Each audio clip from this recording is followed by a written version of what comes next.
Botticelli Casuals. The real casuals.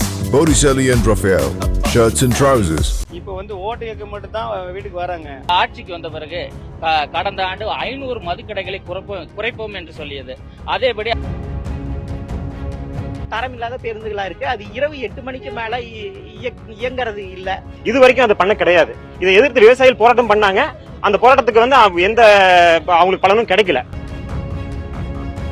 புதிய தலைமுறை நேயர்களுக்கு வணக்கம். ஜனநாயக பெருவிழா ஏப்ரல் 19ஆம் தேதி நடக்க இருக்கு. அதையொட்டி தேர்தல்லாம் புதிய தலைமுறை அப்படின்ற ஒரு முழக்கத்தோட புதிய தலைமுறையுடைய தேர்தல் பேருந்து தமிழ்நாடு மற்றும் புதுச்சேரி அப்படின்னு 40 மக்களவை தொகுதிகளையும் சுற்றுப்பயணம் செஞ்சுட்டு இருக்கு. அந்த வகையிலே நாம இப்போ திருப்பூர்ல இருக்கிற பழைய பேருந்து நிலையத்தில் இருக்கோம். முதல்ல மக்களுடன் புதிய தலைமுறை அந்த நிகழ்வு நடந்தது. அவங்க கிட்ட கருத்து கேட்டுக்கலாம். மக்கள் கலந்துகிட்ட மக்கள் கிட்ட எப்படி நிகழ்வு இருந்தது அப்படின்ற கருத்து கேட்டுக்கலாம். மேலும் குறைகளையும் கேட்டுக்கலாம். அதுக்கு முன்னாடி திருப்பூர் மக்களவை தொகுதி அப்படின்றது 2008ஆம் ஆண்டு தொகுதி மறுசீரமைப்புக்கு அப்புறமா 2009 அப்போ உருவாக்கப்படுது. 2009, 14, 19 அப்படின்னு 3 தேர்தலில் சந்திச்சிருக்கு. அதுல 2 முறை அதிமுகவும் 1 முறை திமுக கூட்டணி கட்சிகளும் ஜெயிச்சிருக்காங்க. திமுக கூட்டணி சார்பில் போட்டியிட்ட இந்திய கம்யூனிஸ்ட் கட்சியுடைய வேட்பாளரான சுப்புராயன் இந்த முறையும் சிட்டிங் எம்பியா அதே தொகுதியில வேட்பாளராக நிறுத்தப்பட்டிருக்காரு. இந்த பின்னலாடை தொகுதியில அதிகமா இருக்கிற ஒரு சூழல்ல, இங்க தொழிலாளர்கள் அதிகமா இருக்கிற ஒரு சூழல்ல இங்க கம்யூனிஸ்ட் கட்சிக்கு செல்வாக்கு அதிகமா இருக்கு அப்படின்னு தான் பார்க்க முடியுது. திருப்பூர் மக்களவை தொகுதியில 6 சட்டமன்ற தொகுதியில் இருக்கு. திருப்பூர் தெற்கு, வடக்கு, பவானி, அந்தியூர், கோபிச்செட்டிப்பாளையம், பெருந்துறை அப்படின்னு 6 சட்டமன்ற தொகுதியில் இருக்கு. இதுல திருப்பூர் தெற்கு, வடக்கு மட்டும்தான் திருப்பூர் மாவட்டத்தில் இருக்கு. எஞ்சியுள்ள 4 சட்டமன்ற தொகுதிகளும் ஈரோடு மாவட்டத்தில் இருக்கு. ஈரோடு மாவட்டத்தில் அதிமுகவுக்கு செல்வாக்கு அதிகம். எந்த வகையில பார்த்தாலும் திமுகவும் அதிமுகவும் திருப்பூர் மக்களவை தொகுதியை கைப்பற்றணும் அப்படின்னு முழு மூச்சுல போராடுவாங்க அப்படின்னு தான் சொல்லணும். பாஜக சார்பில் ஏபி முருகானந்தம் போட்டியிடுறார். அதிமுக சார்பில் அருணாச்சலம் போட்டியிடுறார். திமுக கூட்டணி கட்சிகள் சார்பில் சுப்புராயன் போட்டியிடுறார். மக்கள் கிட்ட மக்களுடன் புதிய தலைமுறை நிகழ்வு நடந்ததை பத்தி கருத்துக்களை கேட்டுக்கலாம். வாங்க. இப்போ ஓட்டு கேட்க மட்டும் தான் வீட்டுக்கு வராங்க. இல்ல என்ன கேட்டீங்கன்னா வழியில எல்லா தண்ணி பைப் எல்லாம் உடஞ்சு கிடக்குது.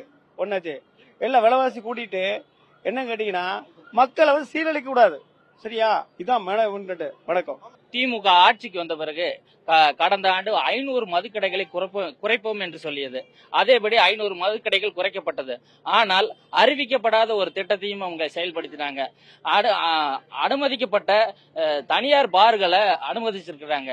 நிறைய எங்க ஊர் உடுமலைப்பேட்டையில மட்டும் 2 புதிய பார்கள், 300 அடி தூரத்துல 3 ஒரு அரசு மதுபான கடையும் 2 தனியார் பார்களும் இயங்குது.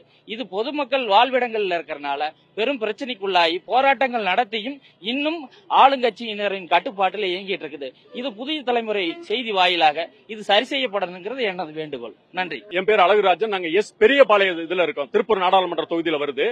நீங்க பெரும் போராட்டத்துக்கு பிறகு எங்க ஏரியால தார்ச்சாலை வசதி, சாக்கடை வசதி எல்லாமே இந்த தலைவர், ஊராட்சி மன்ற தலைவர், துணைத் தலைவர் எல்லாம் பண்ணி கொடுத்தாங்க. ஒரு நிழற்குடை நாங்க சொந்த செலவுல நிழற்குடை ஒண்ணு அமைச்சாங்க. எலெக்ஷன் தேதி அறிவிக்கிறதுக்கு முன்னாடியே நாங்க அத பூமி பூஜை போட்டு அந்த இடம் ஒதுக்கி தரணும் அப்படின்னு சொல்லிட்டு தலைவர்கிட்ட கூப்பிட்டு கேட்டு அந்த இடத்தை காமிங்கன்னு சொன்னோம்.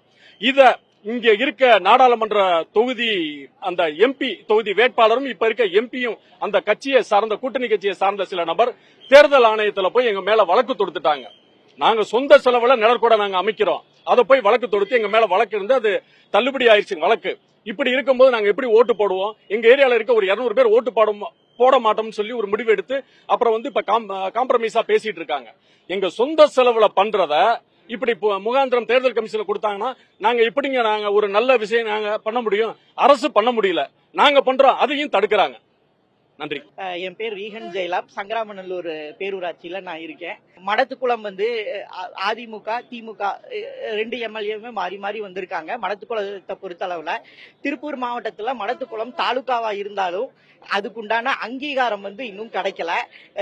ரயில்வே ஸ்டேஷன் எடுத்துக்கிட்டா இருக்கு மடத்துக்குளத்துல. பாலக்காடு சென்னை எக்ஸ்பிரஸ், திருவனந்தபுரம் மதுரை எக்ஸ்பிரஸ் இது கொரோனா காலத்துல நிப்பாட்டிட்டாங்க இந்த வண்டி. பாலக்காடு திருச்செந்தூர் எக்ஸ்பிரஸ் போயிட்டு இருக்கு. கோயம்புத்தூர் மதுரை எக்ஸ்பிரஸ் இந்த 4 ட்ரெயினும் போயிட்டு இருக்கு ரெகுலரா. ஆனா மடத்துக்குளத்துல நின்னு போறது இல்ல. உடுமலைப்பேட்டை வழியில மட்டும் இந்த வண்டி நின்னு போகுது. அதனால மடத்துக்குளத்துல இருக்கிற வாழ்வாதாரம் பாதிக்குது. அதே மாதிரி மடத்துக்குள பேருந்து நிலையத்துக்குள்ள கோயம்புத்தூர்ல இருந்து வர்ற வண்டிகளாகட்டும், பழனியில இருந்து வர்ற வண்டிகளாகட்டும் எதுவுமே பஸ் ஸ்டாண்டுக்குள்ள நுழைஞ்சு வெளியே போறது இல்ல. மெயின் ரோட்ல பைபாஸ்ல போற காரணத்தினால மக்களுக்கு பயன் இல்லாம இருக்கு. இப்ப வந்து டோல்கேட்டுன்னு இந்த இதுல சோலமாதேவி கிட்ட ஒரு இடத்துல திண்டுக்கல் சாலை கிருஷ்ணாபுரம் டு திண்டுக்கல் டோல்கேட் போட்டிருக்காங்க. அந்த டோல்கேட் வழியா பஸ்ஸுக இரவு நேரத்துல போயிடுது. அதனால மடத்துக்குளத்துக்கு நாளைக்கு பேருந்து போக்குவரத்துங்கிறது குறைவா இருக்கு. அதே மாதிரி கிராமப்புற பகுதிகள் எடுத்துக்கிட்டா நாங்க இருக்கக்கூடிய பகுதி கண்ணாடிப்புத்தூர், ருத்ராபாளையம், துங்காவி இந்த பகுதிகளை சார்ந்ததா இருக்கு. அப்படி இருக்கக்கூடிய பகுதிகளில் இரவு நேர பேருந்துகள் வந்து 15 இந்த பகுதிகளில் இருக்கிற பேருந்துகள் வந்து சரியான ஒரு தரமில்லாத பேருந்துகளா இருக்கு. அது இரவு 8 மணிக்கு மேல இயங்குறது இல்ல. அதே மாதிரி அமராவதி சர்க்கரை ஆலை எடுத்துக்கிட்டா எங்க தொகுதியில தான் வருது. அதுக்குண்டான கரும்பு அரவையிலிருந்து எல்லாமே அங்க எடுத்து கொடுத்துக்கிட்டு இருக்காங்க. அது வந்து 6 மாசம் வேலை நடக்கும், 6 மாசம் வேலை நடக்காது. அதனால அது கரும்பு ஆலை இது வந்து கொஞ்சம் மேம்படுத்தி கொடுத்தாங்கன்னா வரக்கூடிய பாராளுமன்ற உறுப்பினர்கள் எங்களுக்கு பயனுள்ளதா இருக்கும். பின்லாட நிறுவனங்களை முன்னிறுத்தி திருப்பூர் வந்து பயணிக்கிறதா நிறைய பேர் சொன்னாங்க. திருப்பூர் வந்து வெறும் பின்லாட நிறுவனங்களை முதற்கட்ட துணிகளை மாத்திரம் முன்வைத்து பயணிக்கிற ஒரு ஊர் இல்ல. அந்த ஏற்றுமதி நிறுவனங்கள் வர கழிவுகளை வச்சு, இன்னும் சொல்ல போனா ஸ்பின்னிங் மில்ல இருந்து வர கோம்பர் ஆயில் கழிவுகளை வச்சு இங்க நிறைய தொழில்களை கோடிக்கணக்கான தொழில் திருப்பூர் வந்து முன்னெடுத்துட்டு இருக்கு. அதன் அடிப்படையில் தான் இங்க இயங்கிக் கொண்டிருக்கிற கழிவு பஞ்சு நூற்பாலைகள், இங்க ஏறக்குறைய 400க்கும் மேற்பட்ட நூற்பாலைகளை வந்து திருப்பூர்ல வந்து இயங்கிட்டு இருக்காங்க.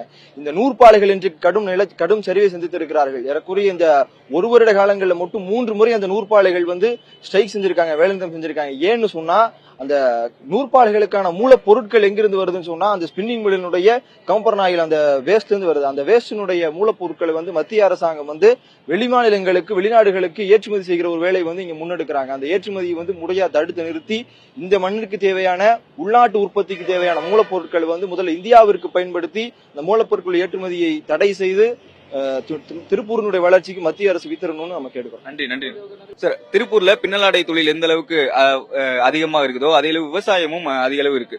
விவசாயம் சார்ந்த பிரச்சனைகள் இங்க என்னென்ன, மக்கள் திட்டங்கள் வந்து விவசாயிகளுக்கு சரியான அளவுல கிடைக்குதுன்னு நினைக்கிறீங்களா? இல்ல, கண்டிப்பா கிடையாது. இப்ப பாத்தீங்கன்னா திருப்பூர் மாவட்டத்துல தெற்க பாத்தீங்கன்னா பொள்ளாச்சி, உடுமலை, தாராபுரம், பல்லடம் எல்லாம் பாத்தீங்கன்னா தென்னை விவசாயம் வந்து அடர்ந்த விவசாயமா மக்கள் பண்ணிட்டு வந்துருக்கு, உழவாளிகள் பண்ணிட்டு வந்துட்டு இருக்காங்க. இப்ப இதுல தென்னை தேங்காய்க்கு வந்து உரிய விலை கிடைக்கிறது கண்டிப்பா கிடைக்கிறது கிடையாது. 2021 திமுக தேர்தல் அறிக்கையில பாத்தீங்கன்னா, அதாவது நியாய விலை கடைகள்ல வந்து தேங்காய் எண்ணெய் வந்து கொடுப்பேன்னு சொல்லிட்டு தேர்தல் அறிக்கையில கொடுத்திருக்காங்க. இது வரைக்கும் அது பண்ண கிடையாது. இதை எதிர்த்து விவசாயிகள் போராட்டம் பண்ணாங்க. அந்த போராட்டத்துக்கு வந்து எந்த அவங்களுக்கு பலனும் கிடைக்கல. இப்போ இந்த நியாய விலை கடைகள்ல வந்து தேங்காய் எண்ணெய் கொடுக்கும் பட்சத்தில் கிராமப்புற பொருளாதாரம் கண்டிப்பா மேம்படும். என்ன காரணம்னா, இப்ப தேங்காய்க்கு வந்து விலையே இல்ல. 10 ரூபாய்க்கு விக்குது ஒரு தேங்காய், 20 ரூபாய்க்கு வித்த காலம் இருக்குது. இப்ப வந்து வெறும் 10 ரூபாய்க்கு விக்குது. தேங்காய் எண்ணெய் வந்து நியாய விலை கடைகளுக்கு கொடுக்கும்போது பாத்தீங்கன்னா கண்டிப்பா தேங்காயோட விலை அதிகமாகும். இது வந்து ஒரு முக்கியமான கோரிக்கை. இந்த பொள்ளாச்சி தொகுதியில, இந்த திருப்பூர் தொகுதியில வர்ற எந்த ஒரு மக்கள் பிரதிநிதியா இருந்தாலும் இதை பத்தி பேசி கண்டிப்பா தேர்தல் அறிக்கையில் பண்ணி கொடுக்க சொல்லி நாங்க கேட்கிறோம். இரண்டாவது பாத்தீங்கன்னா, அரசியலமைப்பு சட்டம் 21 வந்து பாத்தீங்கன்னா ரைட் டு ஃபுட், உணவு வந்து அடிப்படை உரிமையா வந்து அரசியலமைப்பு சட்டத்தில் சொல்லியிருக்காங்க. இரண்டாவது, அரசியலமைப்பு சட்டம் 47ல அரசாங்கத்தோட கடமையா வந்து மக்களுக்கு நல்ல சத்தான உணவு கொடுக்கக்கூடிய கடமையை வந்து அரசாங்கம் வந்து, அதாவது அரசியலமைப்பு மக்கள் அரசாங்கத்துக்கு கொடுக்குறாங்க.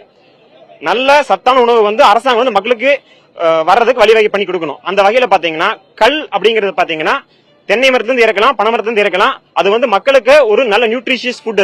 அது உணவா தான் நாங்க பாக்குறோம். நாங்க அது வந்து போதைப் பொருளா நாங்க பாக்கல.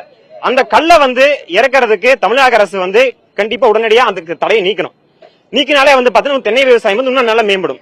தென்னை விவசாயத்துல பாத்தீங்கன்னா இப்ப திருப்பூர் வந்து சொன்னீங்க, பின்னலாடை தொழில வந்து அந்நிய செலாவணி வந்து அதிகமா கொண்டு ஒரு மாவட்டமா திருப்பூர் இருக்குது. இதுக்கு அடுத்து பாத்தீங்கன்னா தென்னை நார் உற்பத்தி மற்றும் ஏற்றுமதி பாத்தீங்கன்னா திருப்பூருக்கு அடுத்தபடியா பொள்ளாச்சி, உடுமலை, பல்லடம், காங்கேயம் எல்லாம் பாத்தீங்கன்னா தென்னை நார் உற்பத்தி வந்து ரொம்ப அதிகமா பண்றாங்க. இதுவும் அந்நிய செலாவணி தமிழ்நாட்டுக்கு இந்தியா கொண்டு வந்து கொடுக்கறதுல வந்து ஒரு முக்கிய பங்கு வகிக்குது. இது அடிப்படை காரணம் பார்த்தா தென்னை விவசாயம் தான். அப்ப தென்னை விவசாயத்தை வந்து நம்ம மேம்படுத்தணும் அப்படின்னா இந்த கல், அப்புறம் வந்து தேங்காய் எண்ணெய் இதெல்லாம் வந்து நம்ம அரசாங்கம் வந்து ப்ரொமோட் பண்ணணும். இதுக்கு பதிலா அரசாங்கம் என்ன பண்றாங்க அப்படின்னா, வெளிநாடுகளில் இருந்து மானிய விலையில் வேற அங்க அந்த நாட்டு உற்பத்தி பண்ற எண்ணெய்களை வந்து நியாய விலை கடையில விநியோகம் பண்றாங்க. இது மக்கள் யாரும் கேட்கல, மக்கள் வேண்டாம்னு சொல்றாங்க. அதை விட நல்ல சத்தானது, நல்ல ஆரோக்கியமான ஒரு உணவுன்னு பாத்தீங்கன்னா தேங்காய் எண்ணெய். அந்த தேங்காய் எண்ணெயை வந்து கண்டிப்பா நியாய விலை கடையில் தமிழ்நாட்டில் கொடுக்கணும். இது வந்து 2021 திமுக தேர்தல் அறிக்கையில் கொடுத்தது. அதை பண்ணணும். அடுத்து பாத்தீங்கன்னா கேரளா எல்லையில் அதாவது பொள்ளாச்சி உரிமையெல்லாம் பாத்தீங்கன்னா எல்லை கேரளா தமிழ்நாடு எல்லையில் இருக்கிற ஒரு ஊர்கள்ங்க. இங்க பாத்தீங்கன்னா கேரளாவிலிருந்து கொண்டு வந்து கொட்டக்கூடிய மருத்துவ கழிவுகள் எல்லாம் வந்து ரொம்ப பெரிய பிரச்சனை ஆகிட்டு இருக்கு. இரவு நேரங்களில் வந்து அவங்கள கூட்டிட்டு போயிடுறாங்க. இதை வந்து எந்த ஒரு மக்கள் பிரதிநிதியோ அரசாங்க அதிகாரியோ கண்டுக்கிறதே கிடையாது.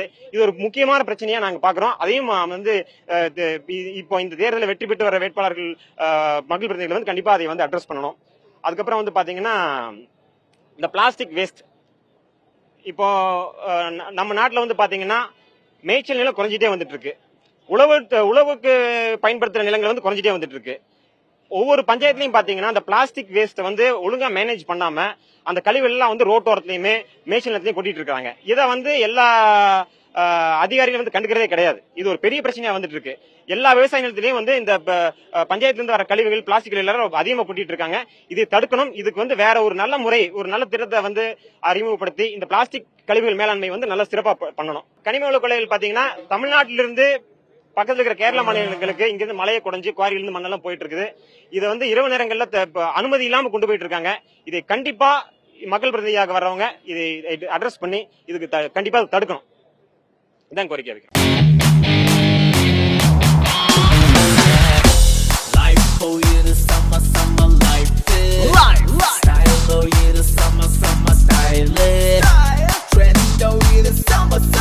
Botticelli Casuals. The real casuals. Botticelli and Raphael, shirts and trousers.